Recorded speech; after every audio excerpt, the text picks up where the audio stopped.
Bonjour mes bien-aimés en Christ. Vous êtes bénis et demeurez bénis en notre Seigneur Jésus-Christ. Que sa joie et sa paix inondent vos vies au nom puissant de Jésus. Amen. C'est une joie pour moi de démarrer cette série de messages sur la préparation de la mission que nous a confié le Seigneur, que Dieu nous a confié, et pour cette fin d'année, sur l'intercession des nations. Alléluia. Confiance tant en notre Seigneur. Père de gloire, Père de grâce, c'est avec un réel plaisir, un profond, vraiment plaisir dans mon cœur, Père éternel, que j'élève cette prière en ce moment. Je suis profondément, Papa Seigneur, Dieu Père Tout-Puissant, plein de joie et mon cœur est plein d'actions de grâce. Père éternel, car je viens te dire merci. Merci au Père éternel pour le privilège que tu nous accordes, Seigneur Dieu Père Tout-Puissant, en cette saison encore d'être des vases. Pour le privilège que tu nous accordes d'être des arrosoirs. Pour le privilège que tu nous accordes de faire partie de ton reste. Oui, Père éternel, merci. Merci pour l'opportunité que tu nous donnes de te servir. Merci pour l'opportunité, ô Père éternel, Seigneur, que tu nous accordes, ô Dieu de gloire, d'être en mesure par ton esprit, de capter ton instruction, Papa Seigneur, et d'être capable d'y obéir. Merci. Nous ne pouvons rien faire par nous-mêmes, mais nous savons que tu as disposé de ton esprit afin qu'il nous conduise, Papa Seigneur, dans ta perfection, dans ta volonté. Ô Père éternel, qu'il en soit ainsi au nom puissant de Jésus. Saint-Esprit de Dieu, nous ne pouvons rien faire par nous-mêmes. Je ne suis rien. Je suis qu'une cymbale qui résonne si tu n'emplis pas ton temple que je suis, afin de nous conduire selon la volonté de Dieu. Oui, Saint-Esprit de Dieu, emplis les temples que nous sommes et conduis-nous, enseigne-nous, équipe-nous, prépare-nous, donne-nous sagesse, discernement, capacité. Au nom puissant de Jésus, c'est toi qui nous révèles la parole, c'est toi qui mets en nous la pensée du Père. Et c'est toi qui nous rend capables de glorifier le nom de notre Seigneur Jésus. Oh, Esprit de Dieu, nous te confions toutes choses. Prends le lead de tout cela, du début jusqu'à la fin en toutes choses, et que toute la gloire en revient à l'Éternel Dieu le Père. Que nous soyons en mesure d'œuvrer dans son agréabilité et de glorifier notre Seigneur Jésus. Alléluia. Je prends autorité maintenant au nom puissant de Jésus, ce nom qui est élevé dans les cieux, sur la terre et sur le ciel. Ce nom puissant qui nous a été donné, qui nous a été délégué, alléluia, pour triompher de toute puissance de l'ennemi. Et dès cet instant, j'ordonne à toute voix contraire qui veut se lever et s'opposer au dessein de Dieu, je lui ordonne de se taire. Au nom puissant de Jésus, je chasse tout esprit méchant, tout esprit impur, tout esprit qui voudrait causer, provoquer toute forme de désordre, de distraction, toute forme de superficialité, toute forme de fatigue, toute forme de découragement. Je les chasse dans le nom puissant de Jésus. Je les chasse de ce programme. Je les chasse de ces missions. Je les chasse de ces enregistrements. Je les chasse, Papa Seigneur Dieu Père Tout-Puissant, de nos entourages, de nos vies, au nom puissant de Jésus. Oui, j'en appelle à un esprit de clarté. J'en appelle à un esprit de révélation. J'en appelle à un esprit de courage et de force. J'en appelle à un esprit de conseil. J'en appelle à un esprit d'intelligence et de sagesse. Oui, j'en appelle à un esprit de connaissance. Viens et emplis-nous, Saint-Esprit de Dieu. Toi qui équipes en toutes ces choses. Oh, nous nous soumettons à toi. Nous nous soumettons entièrement à toi. Oui, Saint-Esprit de Dieu, prends contrôle de tout et prends contrôle de moi, de toutes les personnes que tu connectes, Seigneur Dieu Père Tout-Puissant, à ce travail de préparation au nom puissant de Jésus. Gloire te soit donnée au Père éternellement. Nous avons ainsi prié. C'est au nom de notre Seigneur Jésus.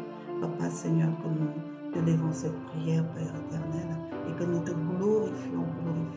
Car à toi appartient la gloire, l'honneur, l'adoration, la consécration, l'exaltation, tout, Père éternel.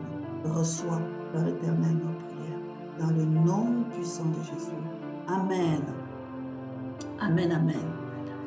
Mes bien-aimés, comme je vous disais dans le dernier appel que nous avons eu sur WhatsApp, que le Seigneur veut lever son reste. Et il nous amène en cette fin de saison à nous mobiliser, à nous positionner afin qu'il puisse œuvrer, alléluia, dans le contexte du Cameroun. Cette mission s'inscrit dans le mouvement Ezra International, s'inscrit dans le cadre vraiment des intercesseurs d'aujourd'hui. Les intercesseurs d'aujourd'hui, pourquoi? Parce que la Bible, enfin, depuis le début du temps, il y a eu des intercesseurs, et il y en aura encore. Mais chaque intercesseur est pris dans son temps.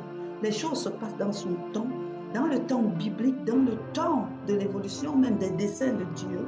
Alléluia. Dans ce temps prophétique, les choses s'inscrivent dans ce temps.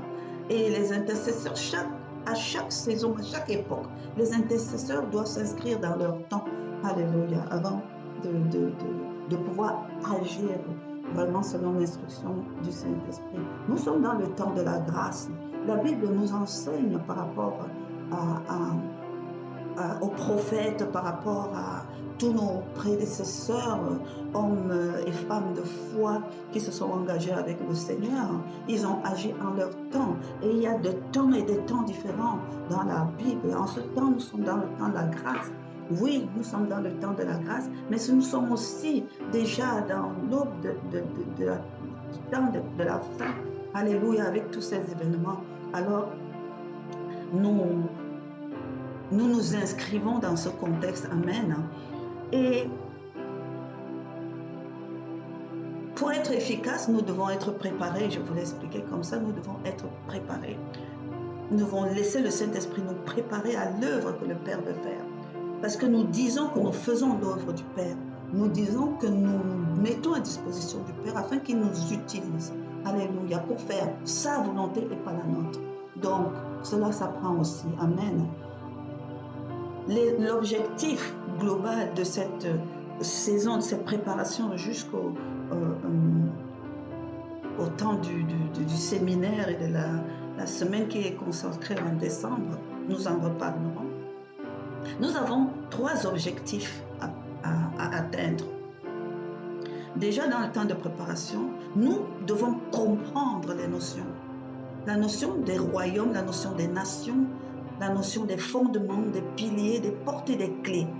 Parce que si on va pour prier pour une nation, on dit qu'on va prier pour une nation, il y a des choses que nous devons intégrer. Non seulement de manière naturelle, comme ce que nous voyons, c'est des choses qu'il faut comprendre, mais aussi leur visibilité, leur interprétation spirituelle des choses. Amen. Nous devons comprendre comment les choses sont disposées et nous devons comprendre quel rôle ils jouent, quel impact ils ont. Alléluia. Donc nous, pour une nation, il y a un contexte de royaume, il y a un contexte de fondement, il y a un contexte de pilier, il y a un contexte de porte et de clé. Nous savons très bien que la notion de porte, on en parle beaucoup chaque fois qu'on prie. Une porte est ouverte, quelque chose est passé par la porte. Mais de manière globale, de manière beaucoup plus élargie, nous allons en saisir le sens, surtout quand ça concerne les nations. Nous devons en saisir les sens. Amen. Et nous savons que quand il y a des portes, il y a des clés. Et pour nous qui sommes à la prière, pour nous qui nous mettons à la brèche, pour nous qui sommes à l'intercession, il est important pour qu'une prière soit efficace, que l'on trouve la bonne porte et que l'on trouve la bonne clé. Alléluia. Parce qu'avec la clé, on peut ouvrir et fermer. Et si nous œuvrons pour Dieu, la parole de Dieu nous enseigne quelque part que quand Dieu ouvre une porte, personne ne peut la fermer. Et quand Dieu la ferme, personne ne peut l'ouvrir. Ce verset est en corrélation avec un autre verset. Quand notre Seigneur Jésus-Christ nous dit dans la parole de Dieu, s'adressant à ses apôtres, en parlant à Pierre à qui il a remis les clés, il a récupéré les clés et il a remis à Pierre de donner les clés du royaume. Et ce que vous lirez sur la terre sera lié dans les cieux. Et ce que vous délirez sur la terre sera délié dans les cieux. Amen. Pourquoi notre Seigneur Jésus rattache ça aux clés? Donc ça a quelque chose à voir. Quand on parle d'une clé, c'est qu'il y a une serrure qu'on doit ouvrir. Il y a une serrure. Et quand on fait allusion à une clé, c'est qu'il y a une situation d'ouverture ou de fermeture. Ça, c'est sûr. Donc ça nous ramène aux portes. Parce que la notion de porte, bibliquement, est très large et très puissante. Il n'y a rien qui se déploie dans la Bible sans mettre un accent sur les portes. Et les portes, ainsi que les clés, sont importants. Et même de savoir quelles sont les personnes qui se tiennent aux portes. Vous savez, dans la parole et dans l'Ancien Testament, on présentait beaucoup de choses, pas ça, surtout des individus, des personnes, dont vraiment la fonction était de se tenir aux portes. La parole nous parle des portes de nos ennemis. La parole nous parle des portes sur les murailles. Alléluia. C'est important. Donc, pour une nation, il faut que nous comprenions ce que ça veut dire. Parce que nous, en tant qu'intercesseurs, nous devons discerner ces portes. Nous devons, par rapport à une nation toute particulière, discerner ce qui se passe aux portes. Et nous référer à la parole de Dieu et nous laisser guider par le Saint-Esprit afin qu'il nous révèle les clés. Les clés qui sont les éléments, qui sont les passages bibliques, les révélations bibliques, qui nous donnent cette autorité ou cette capacité de pouvoir d'ouvrir ou de fermer une porte. Alléluia. Ou de nous tenir à une porte. Amen. Nous allons vraiment étudier un peu tout cela au cours des messages. Mais nous avons aussi la mission de pouvoir établir une cartographie spirituelle qui est ciblée sur le Cameroun. Ça va être un travail premier, donc ça va non seulement dresser une ossature, c'est-à-dire une mouture globale des cartes spirituelles, amen, que on pourra appliquer dans un protocole ou dans un processus à n'importe quel pays et en remplir les cases et de pouvoir comme ça être efficace pour tel ou tel ou tel ou tel pays en fonction des spécificités qui se dégagent dans ce pays. Parce que les nations sont des nations, mais tous n'ont pas les mêmes mots ou les mêmes problèmes. Donc, dresser une cartographie spirituelle va nous amener spécifiquement pour un pas de discerner non seulement les mots majeurs qui sont les éléments de porte, des mots majeurs qui sont les éléments de porte, les mots M-A-U-X, c'est-à-dire le mal qui est dans une nation ou qui gangrène une nation, les mots comme maladie, les mots comme problème, etc. Et surtout, en chercher les causes. Parce que les mots, ce n'est pas ce qui est important. Les mots peuvent être un constat d'une manifestation. Mais il est important d'aller chercher la cause. Parce que la véritable clé ne se trouve pas sur le mot. La véritable clé se trouve dans la cause du problème. Amen. Et ainsi, nous pourrons donc, avec tous ces éléments que nous aurons rassemblés, le Saint-Esprit va nous inspirer les clés. Les clés vraiment que nous allons utiliser et pour ouvrir, pour fermer, pour lier et pour délier. Et c'est ces éléments qui vont enrichir nos prières et ces éléments qui vont enrichir nos proclamations. Parce que nous serons en train de faire des proclamations vraiment ciblées, adaptées à des situations. Parce que le Saint-Esprit aura permis que nous voyions des choses. Et le Saint-Esprit nous aura dit, on touche ça, on touche ça, on touche ça. Et il nous aura même aussi conduit spirituellement et par son esprit à découvrir avec quelle clé et dans quelle position véritablement nous devons nous tenir pour agir efficacement, ou plutôt pour que lui et l'armée céleste, l'ange de l'Éternel, agissent. Vous savez, Dieu est son propre opérateur. Il a juste besoin que nous nous tenons afin qu'il utilise nos corps. Alléluia. Pour agir. Donc nous, on est là, on a une bouche, une voix, des mains, des bras. C'est tout ce qu'il nous demande de mettre en action. Parce que derrière, c'est lui-même qui prend le relais. Par la puissance de son esprit, par ses anges. Alléluia. Par tout, la mouvance céleste. Amen. Par le sang de Jésus, par toutes ces choses. Parce que nous sommes juste là disponibles pour matériellement faire usage de ces choses. Alléluia. Donc, ça, c'est 3 étapes que nous allons programmer, poursuivre. C'est un travail que nous allons faire vraiment chaque semaine jusqu'en mi-novembre, par là. Et par la suite, nous allons être maintenant dans une phase de compilation de tout ça et nous travaillerons sur les journées du séminaire et de la manière dont ça va se faire. Nous travaillerons aussi vraiment sur la marche d'adoration et de la louange.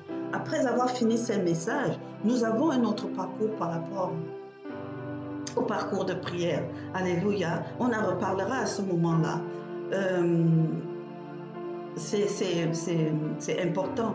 Et je bénis l'Éternel parce que si tous les membres de Esdra, si toutes les personnes volontaires vraiment prennent part à ce processus, je disais encore que Dieu nous a enrichis des dons différents, des ministères différents, des appels différents.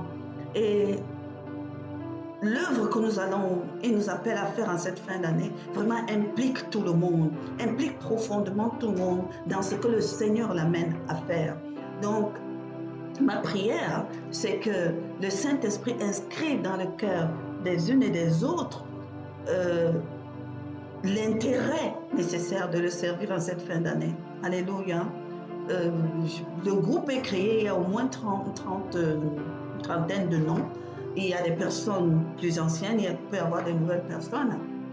Je sais qu'ils reçoivent des messages, mais je prie pour que le Saint-Esprit les touche et leur parle, afin qu'ils trouvent un intérêt à s'impliquer dans ce processus. Alléluia.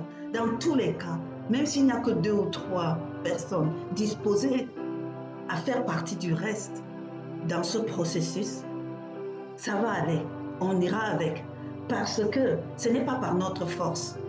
Ce n'est même pas par une quelconque puissance. Et ce n'est pas une question de nombre.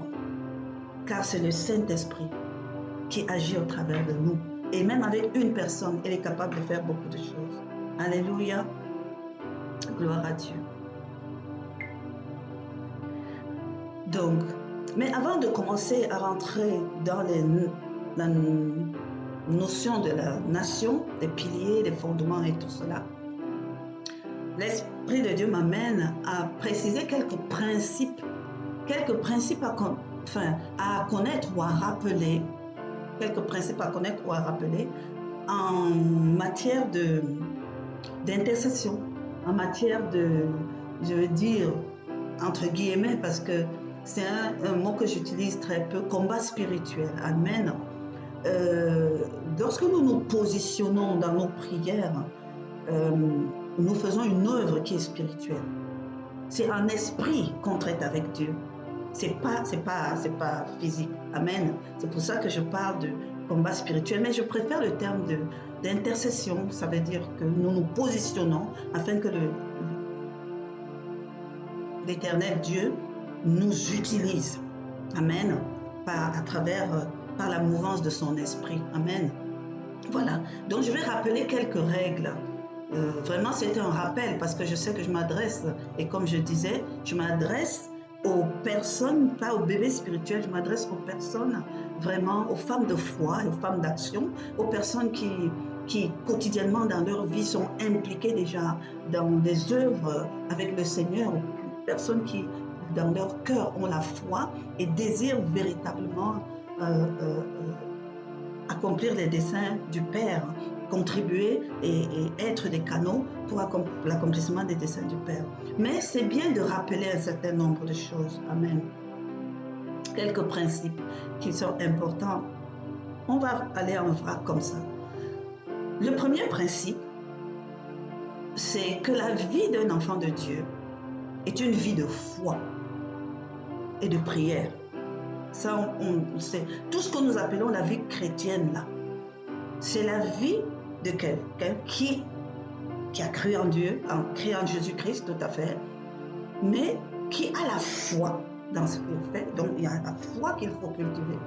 Et qui, par sa foi, élève la prière. La prière étant un mode de conversation avec Dieu. Il y a plusieurs types de prières et tout le Seigneur me conduit à vraiment écrire un livre sur la prière exaucée. Depuis l'année dernière, je travaille là-dessus, alléluia. Mais la prière est un mode de conversation avec Dieu. Et il y a plusieurs types de prières. Très souvent, nous connaissons la prière de la demande parce qu'on prie pour dire je veux ceci, je veux cela, etc. Mais il y a plusieurs types de prières. Ça aussi, nous pouvons le savoir. On va encore aller beaucoup plus en profondeur. Dans la vie d'un enfant de Dieu est une vie de prière dont il faut converser avec l'Éternel. Il faut engager des conversations avec l'Éternel, quelle que soit la forme. Amen. Mais tout s'appuie sur la foi. Alléluia. Tout s'appuie sur la foi. Il faut avoir la foi. Sans la foi, on ne peut pas être agréable à Dieu. Sans la foi, on ne peut rien obtenir de ce que Dieu promet du royaume. Sans la foi, la parole nous dit, celui qui a cru en moi, notre Seigneur Jésus-Christ, celui qui a cru en moi, celui qui a cru en ma parole, celui qui a reçu ma parole, celui qui a reçu la lumière que je suis, j'ai donné le pouvoir d'être un enfant de Dieu. Alléluia. Sans cela, tout ce que nous faisons est vain. Amen. Donc, femmes de foi, femmes d'action, campons-nous dans notre foi et agissons. La deuxième chose, c'est Dieu se déploie et opère de plusieurs facettes. La parole de Dieu nous enseigne sur les noms de Dieu. Les différents noms de Dieu, parce que Dieu peut prendre de multiples formes quand il agit. Et dans ces différentes facettes de l'éternel Dieu, le Créateur, la manière de fonctionner, les règles, les principes qu'il déploie à ce moment ne sont pas les mêmes, très très différents. Alléluia. Quand nous parlons de combat, quand nous parlons d'intercession, nous avons affaire au Jéhovah Sabaoth. Nous avons affaire à l'Éternel, Dieu des armées. Amen. Il est Dieu, il reste Dieu, Dieu aimant, Dieu amour, tout ce que l'on veut. Mais lorsque nous entrons dans des dispositions, nous entrons et nous sommes vraiment dans une œuvre conduite par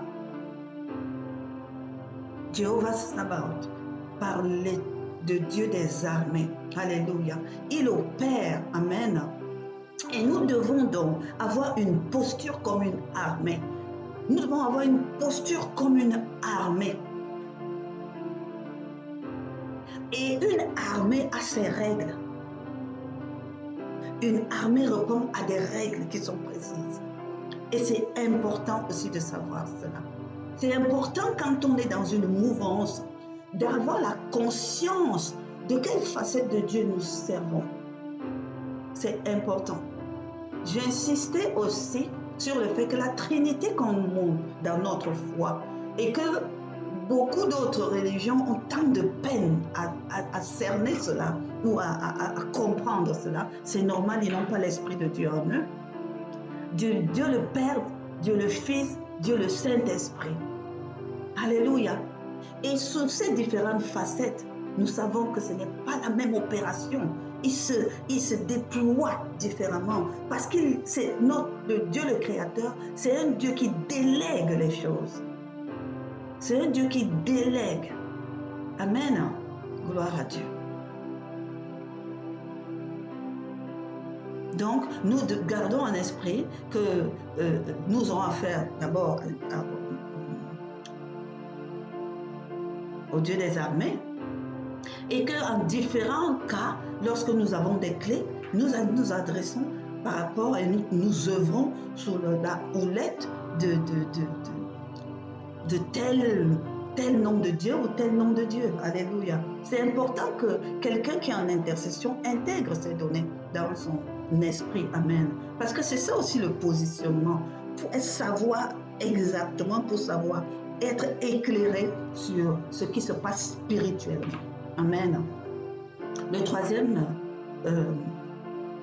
préalable, c'est que le troisième principe, je veux dire,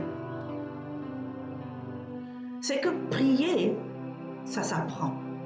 Je ne vous apprends rien. Prier efficacement aussi, ça s'apprend. Si prier ne s'apprenait pas, si c'était des choses qui étaient vraiment simplement automatiques, les apôtres, après avoir suivi Jésus déjà pendant 1 an et tout, ne lui auraient pas demandé de leur apprendre à prier. Apprends-nous à prier. Les disciples de Jean, ils prient, ils savent prier, on les a entendus prier.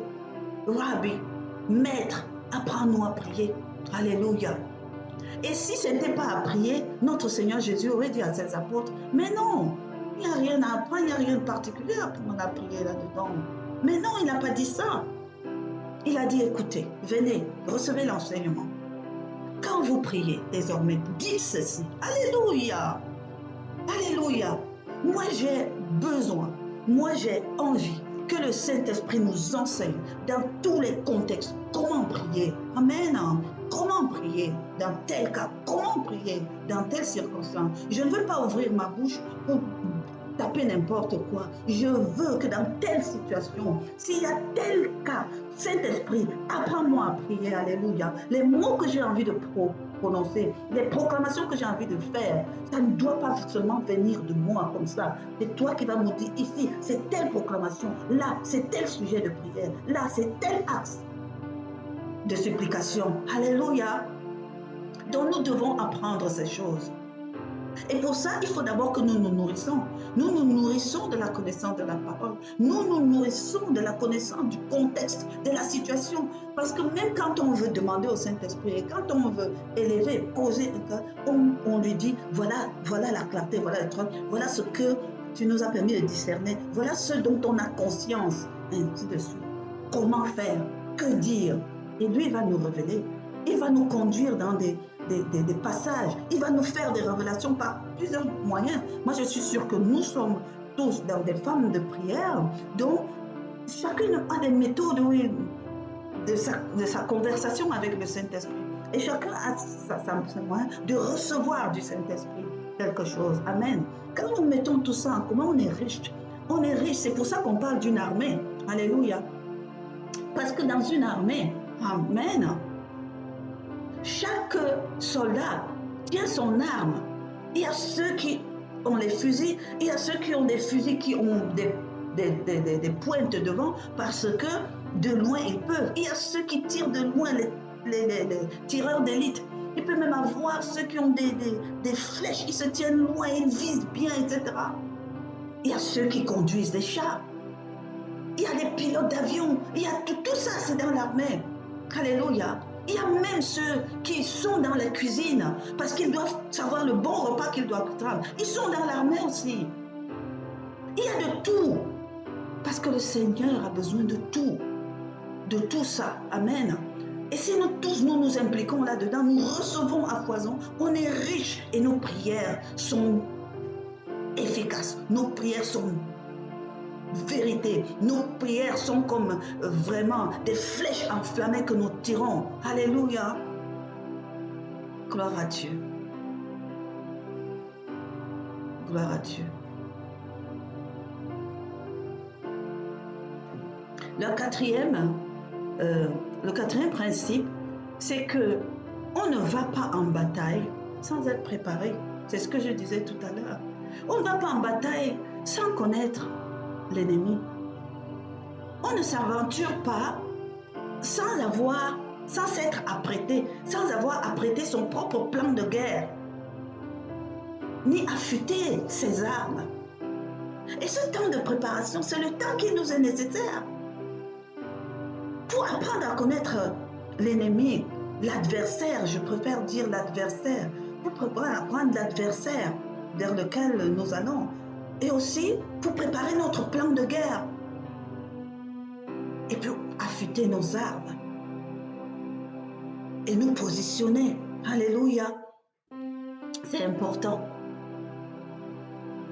Ce n'est pas juste, on ne peut pas, le Seigneur ne peut pas nous instruire un temps où il faut se mobiliser pour agir et nous attendons juste ce jour-là pour dire qu'on va agir. Non, on va agir quoi, quand, qu'est-ce qu'on fait? Parce que la foi que nous allons développer est consécutive à ça. Si nous savons ce que nous allons faire, si nous avons la ferme conviction que cela nous vient de l'Esprit de Dieu, si nous avons discerné, reçu, nous avons la foi que cela vient du Père. Et avec cette foi, nous allons éteindre les traits enflammés de l'ennemi. C'est très important.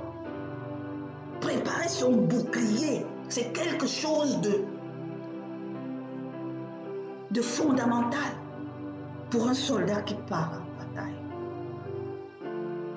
Alléluia. Toutes ces armes-là, il faut les affûter, il faut les préparer. Tu n'attends pas le jour de la bataille pour commencer à dire « Oh, où est ma cuirasse? Où est ma cuirasse? Mon épée, est-ce qu'on l'a affûtée? Est-ce qu'on l'a affûtée ?» Mais non. L'ennemi va te trouver là-bas. Tu vas même donner un coup. Il va dire « Il a tellement limé sa machette qu'il va casser ton épée. » Non, mes bien-aimés, ça se prépare. Alléluia. Et le Saint-Esprit est disposé pour nous préparer. Si nous nous positionnons pour être préparés et apprêtés, il va le faire. Alléluia. Gloire à Dieu. Le cinquième point, c'est qu'il faut savoir discerner, c'est-à-dire identifier les types d'adversaires que l'on veut aller contrecarrer. Il faut savoir discerner le type d'adversaire que l'on... Surtout dans les combats du monde spirituel. Vous savez, il y a un message, une série de messages que j'ai fait l'année dernière dans la chaîne YouTube Héritage du Royaume, qui est intitulée, c'était une série sur le boulevard d'alliance, le boulevard de Dieu, le boulevard d'alliance avec le Seigneur. Et ça, c'était le boulevard de la domination. Le boulevard de la domination de l'enfant de Dieu. Et vraiment, ça fait à peu près 4 ou 5 messages où vraiment, depuis le jardin d'Éden, la création de l'homme, jusqu'à ce que le Seigneur nous dise qu'il faut aller dominer, on a décortiqué beaucoup de choses. C'est quelque chose qui est très intéressant pour ceux qui veulent être vraiment nourris quant à leur positionnement dans ce processus divin. Amen. Et dans ce message sur la domination, nous voyons que l'enfant de Dieu est appelé à dominer sur 3 choses en réalité. Il doit dominer en tant que, c'est-à-dire lorsqu'il sort du monde et qu'il devient un enfant de Dieu, il est appelé à dominer sur 3 choses. Il doit dominer sur lui-même, sa vieille nature. C'est la première chose. Tant que tu n'as pas vaincu cette vieille nature, ne pense pas que tu peux dominer sur autre chose. Donc il y a sa vieille nature, sa vieille mentalité, son vieux caractère, et ainsi de suite. Il faut changer. Ce n'est pas le message d'aujourd'hui. Ensuite, une fois que tu as changé, c'est aussi le parcours de la croissance d'un enfant de Dieu. Tu passes de l'enfant, tu passes des processus de serviteur, de ministre de Dieu. Quand je dis ça, d'héritier même, tu arrives à ces processus-là. C'est encore dans la phase où tu te transformes vraiment et tu apprends même à reconnaître ton héritage et même à en jouir, etc. Mais toutes ces choses, c'est encore dans la phase croissante. Ensuite, tout ça, c'est pour devenir un fils. Pour devenir un fils, parce que tu as déjà maturé dans ce domaine, parce que tu as grandi et que désormais, ce n'est plus ton être, toi, qui t'intéresse, mais c'est le désir du cœur de père qui compte pour toi. Quand tu deviens un fils, c'est que tu es un héritier qui est consciencieux. Tu sais que tu as un héritage. Tu sais que ces choses, Dieu a promis. Tu sais que tu ne manqueras de rien. Tu sais même quand tu les utilises. Mais tu sais aussi que ce n'est pas pour gaspiller. Alléluia. Tu as fait le service. Tu sais que tu es parti, tu l'as servi. Tu sais même que tu l'as ministré. Quand qui prêche, moi quand je dis aux gens qu'être ministre de Dieu, ce n'est que le 3e niveau sur les 7 niveaux de croissance spirituelle. Amen. Il y a beaucoup de gens qui ont des ministères, même des églises, mais qui n'ont même pas encore atteint la stature de fils. Amen. C'est une réalité. Donc, quand on est fils, là maintenant, on est préoccupé par autre chose. Les desseins du Père comptent véritablement pour soi. Et on a tellement envie d'être un vase. On a tellement envie d'être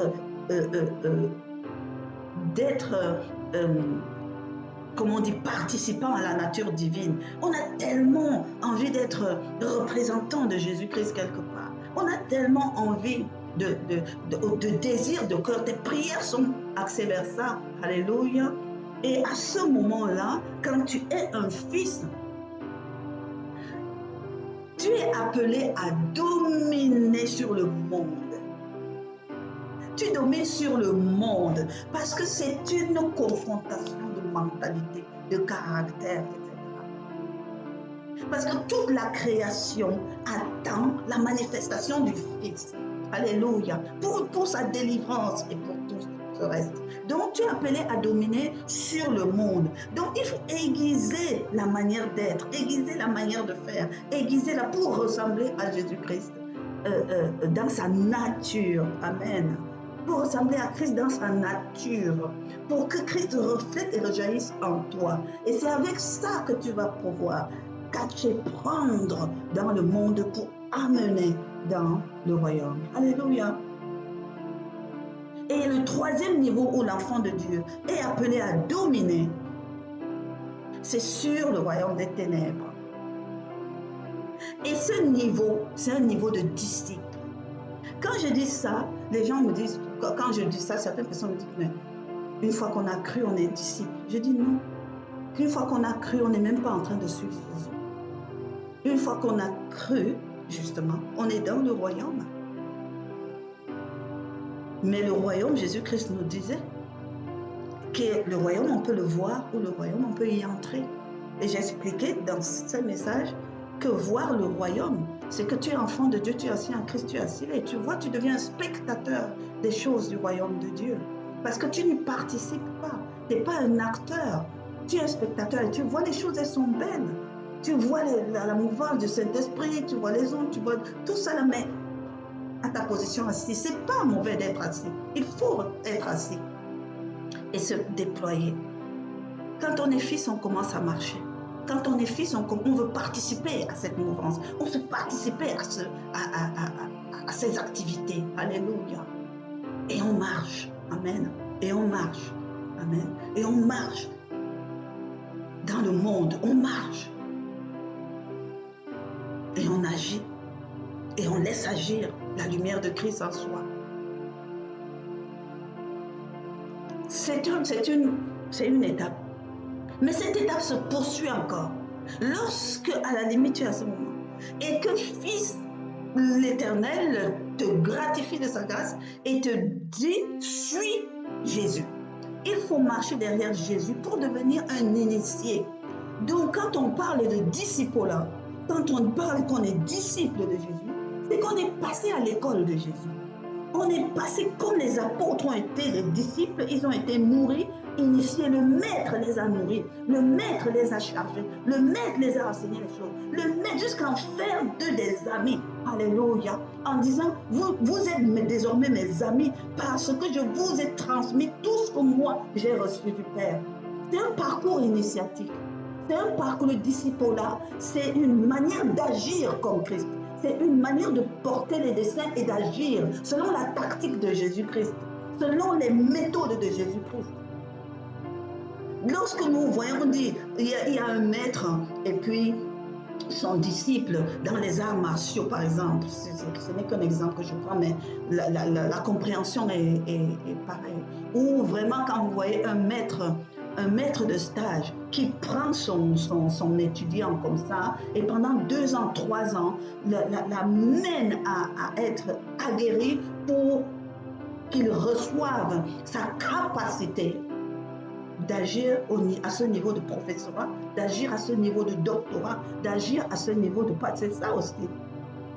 Il s'agit de suivre Jésus-Christ maintenant comme un maître. Le maître Jésus-Christ pour qu'il t'initie aux choses qu'il faisait. Et généralement, dans l'enseignement vraiment profond ou dans le combat qu'il avait, je ne dirais même pas le combat parce que lui, quand il arrivait, vous dégagez, mais son œuvre sur les forces des ténèbres, c'est à ce niveau-là. Donc c'est le disciple qui est chargé progressivement pour être fortifié à tenir ferme les positions que Christ a gagnées. Alléluia. Donc, on contrecarre l'ennemi parce qu'on veut garder ses positions. Les positions, les acquis de Christ. Amen. Voilà. Donc, à ces 3 niveaux-là, donc moi, femme de foi et femme d'action, je pense, moi je parle aux femmes de ce 3e niveau. Je parle aux disciples de Jésus. Je parle à ceux qui se sont positionnés pour qu'ils soient utilisés pour les tactiques du maître. Alléluia. Pour les tactiques du maître, afin de contrecarrer l'œuvre du royaume des ténèbres quand il veut détruire. Alléluia.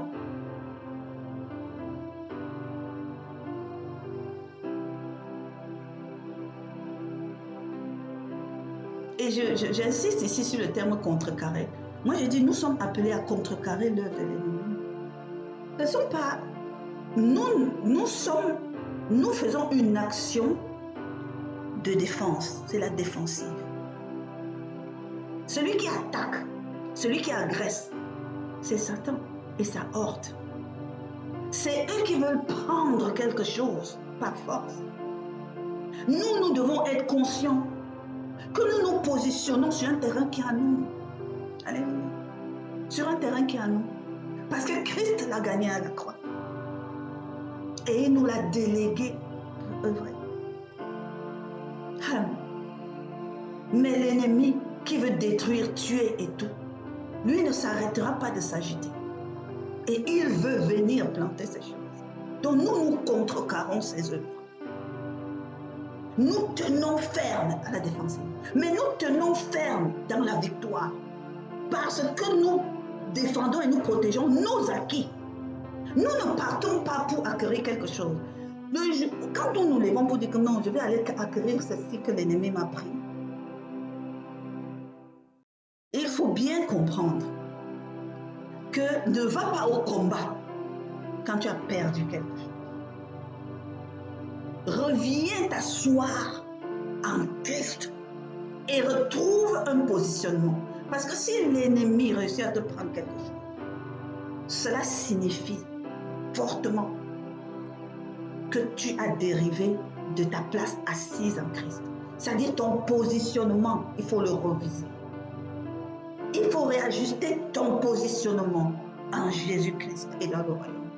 Parce que quand tu es assis en Christ, quand tu marches dans le royaume en autorité de Christ, ou quand tu agis comme disciple dans les tactiques du Seigneur, l'ennemi ne peut rien te prendre.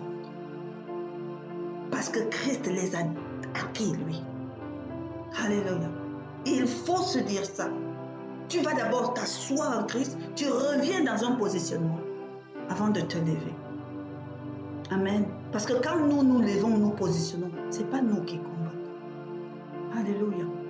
Donc s'il y a quelque chose qui se passe mal, revisons notre positionnement. C'est très important. C'est pour ça, mes bien-aimés, que pour ne pas s'agiter et faire les choses en vain, il faut bien se préparer. Il y a intérêt à bien se préparer. Je vais juste passer en revue un peu maintenant, parce que ça va faire l'objet d'un autre message de manière complète. C'est l'identité des différentes formes d'adversaires ou d'adversité que la Bible nous présente. Je ne suis pas en train d'entrer dans un cours de sorcellerie ou de machin, non. La Bible, c'est ma constitution. La Bible, c'est mon repère. La Bible, c'est là où moi je trouve tout ce que je dois savoir. Alléluia. Je peux, dans ma méditation, élargir peut-être mes champs, mais je reviens toujours en la conformité de ce que la Bible nous dit. Donc, dans la parole de Dieu, Jésus-Christ nous dit qu'il a dominé sur certaines forces des ténèbres. Il a dominé sur certaines choses. Alléluia. Et il nous cite, la Bible leur donne un nom, la Bible leur donne une représentation. Il parle des dominations, des principautés, des autorités, des princes dans les lieux célestes, des esprits méchants, des esprits impurs. Il parle aussi des trônes, des dignités, des puissances, des noms. C'est important que si tu veux intercéder, si tu veux prier dans cette catégorie, tu dois au moins savoir, comprendre ce que ça représente, toutes ces distinctions-là. À quoi ça correspond exactement? Parce qu'il s'agit pour nous d'avoir un regard sur le monde. Pour pouvoir discerner quelque chose, on doit avoir le regard ouvert, mais par la puissance du Saint-Esprit, on voit au-delà de l'apparence. Amen. Il faut que nous puissions aussi discerner en regardant une situation se passer dans le camp. S'enliser, se gangréner, grossir, un mal se développer. Il faut que nous puissions discerner spirituellement de quoi il s'agit. Parce que la parole de Dieu nous enseigne aussi comment l'enfant de Dieu doit se tenir, ou l'attitude qu'il doit avoir, ou comment est-ce qu'il doit pouvoir mener une action dans toutes ces circonstances.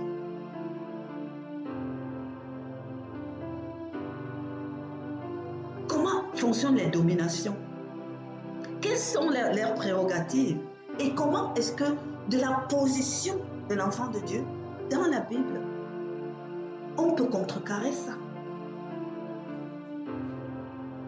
Alléluia.